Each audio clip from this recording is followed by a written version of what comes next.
Hi everyone. Today we are going to deal with one of the very famous poems in the history of English literature. This poem that I'm talking about is Daffodils by William Wordsworth.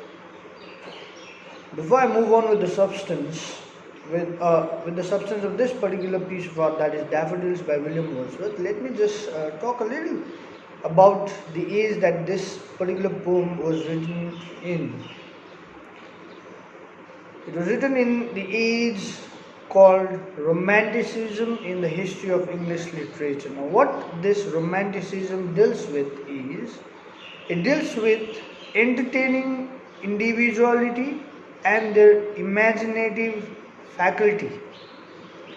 Before this, when we talk about the 17th century England, Romanticism is basically said to be the consequence of the rigidity and excessive rationalization of things in the 17th century. Therefore, in the 18th century, Romanticism came into being, into existence as a boom consequence of this particular rigidity. Therefore, here people are allowed to think beyond the aspect of simply giving reasons behind everything. Okay, you are given a chance, in fact, to imagine and express yourself. Therefore, individual expression was given freedom and imagination as well. Therefore, the consequences are like this. The poems like Daffodils, which has proven to the world how effective it was, or rather daffodils were, for the poem or for the poet like William Wordsworth. Romanticism basically deals with the power of nature that brings in the unification of man with it, and the divine might that actually satisfies the people around, the divine might of the nature that satisfies people around. William Wordsworth is said to have started this romantic age in the history of English literature. Along with him, there was another very famous poet by the name Samuel Taylor Coleridge. These two poets together published a book called Lyrical Ballad. In this book is basically a collection of poems by William Wordsworth and Samuel Taylor Coleridge. And after the publication of this book, it is believed that Romanticism in the history of English literature really began. Moreover, now it's time for us to go into this particular poem, Daffodils.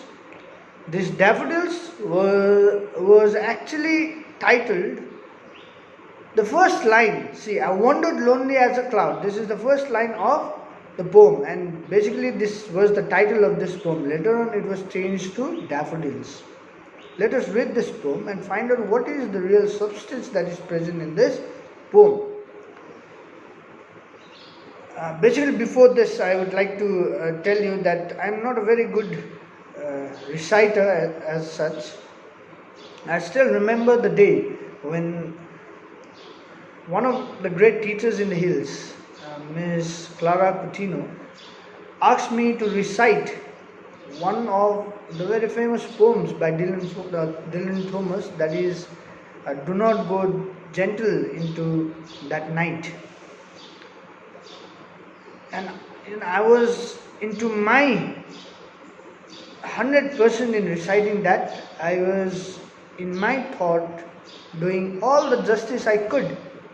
At the end of the poem, the remark that I got was, "You are the most unromantic person I have ever seen." But basically it's quite funny, when I remember that particular class where everyone was laughing. It's quite sad, I was giving my 100%, but not at all romantic. Dylan Thomas, one of the very romantic poets, but I was not very romantic in dealing with that. So basically, what actually she wanted to tell is, whenever you are reciting, your emotions should actually be something that tallies with the emotion of the poem. Okay. So Daffodils by William Wordsworth, it reads something like this. I wandered lonely as a cloud that floats on high o'er vales and hills, when all at once I saw a crowd, a host of golden daffodils. Beside the lake, beneath the trees, fluttering and dancing in the breeze, continuous as the stars that shine and twinkle on the Milky Way. They stretched in never-ending line along the margin of a bay. 10,000 saw I at a glance, tossing their heads in sprightly dance. The waves beside them danced, but they outdid the sparkling waves in glee. A poet could not but be gay in such a jocund company. I gazed and gazed, but little thought what wealth the show to me had brought. For oft, when on my couch I lie in vacant or in pensive mood, they flash upon my inward eye, which is the bliss of solitude. And then my heart and pleasure fills and dances with the daffodils. See how powerful nature is for William Wordsworth. Whenever he sits back in his couch in a very pensive or a sad mood, it is these thoughts of daffodils that he had seen once that brings back pleasure in his life. So something that actually fills you with pleasure, something that heals you from the sadness that you are feeling. See, nature for him has a healing power. So it's a very divine power that he talks about in this particular piece of art as well.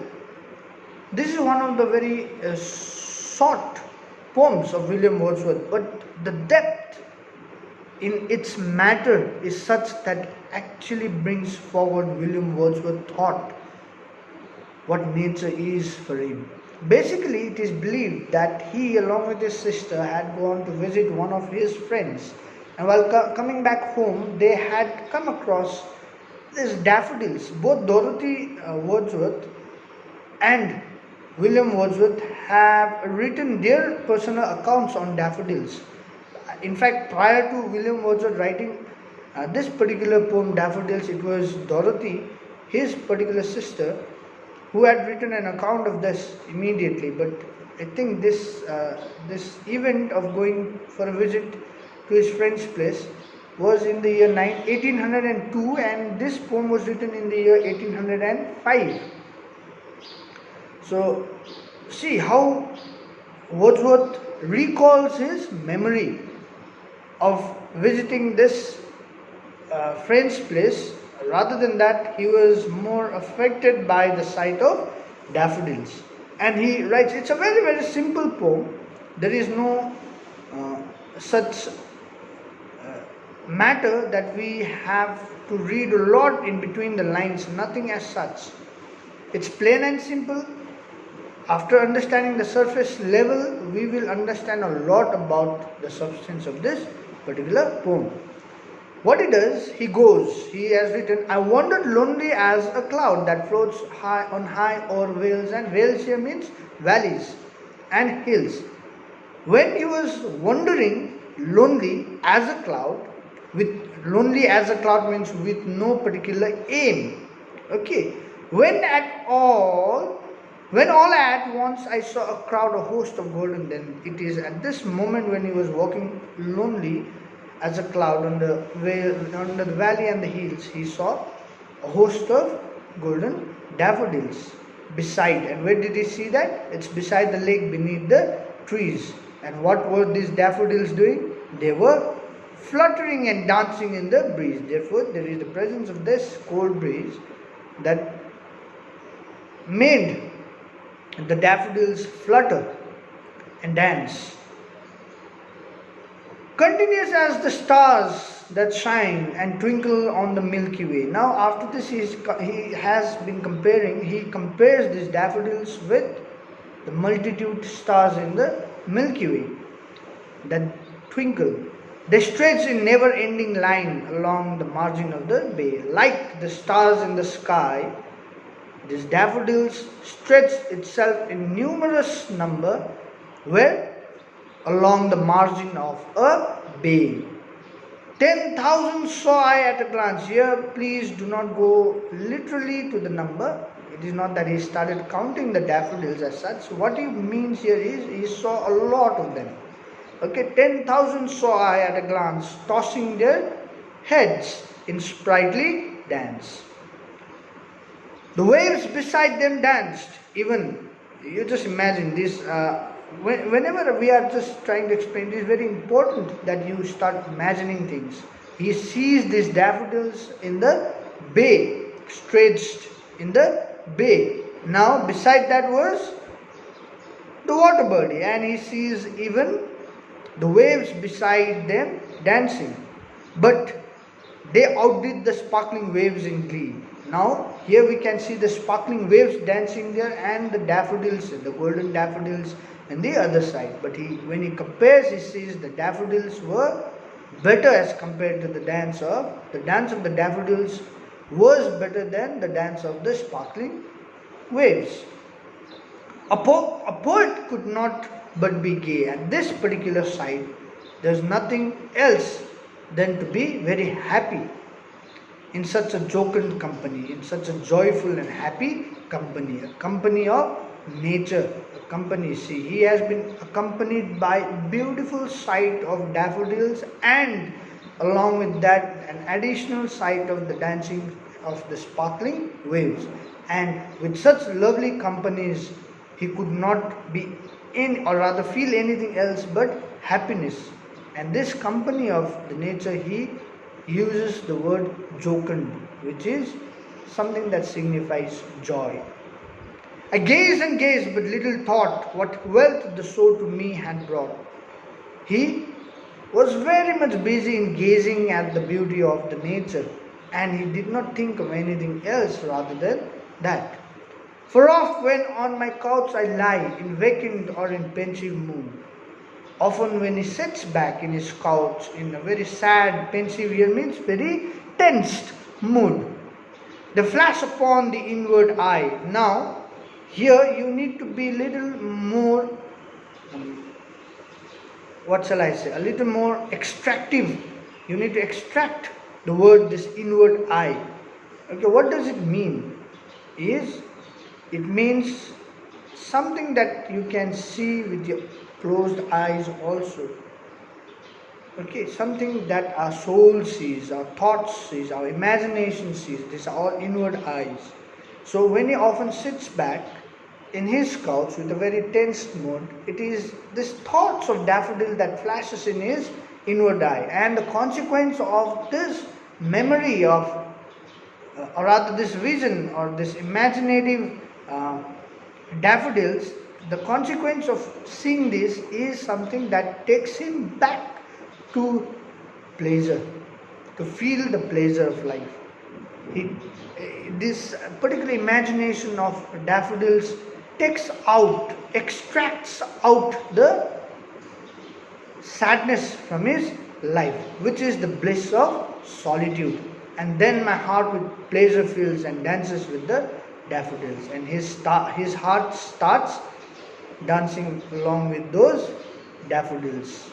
Okay, and remember that in this particular paragraph, or I'm so sorry, it's in this particular stanza, William Wordsworth tries to bring the divine power of, I'm just repeating this, the divine power of nature. What is it? That the thought of daffodil itself brings pleasure in his life. And even in the situation where he is feeling very, very sad, tense, pensive, anxiety is actually occupying his thought. At this moment, even when he thinks of those daffodils that he had seen once, this actually brings pleasure back in his life and takes all this sadness or negative feelings out of his life. Such was the effect of nature in not only the life of Wordsworth, but almost all the nature poets we can call. Okay, so this much for today, and we are going to look into the other aspects through other mediums. Thank you and have a nice day.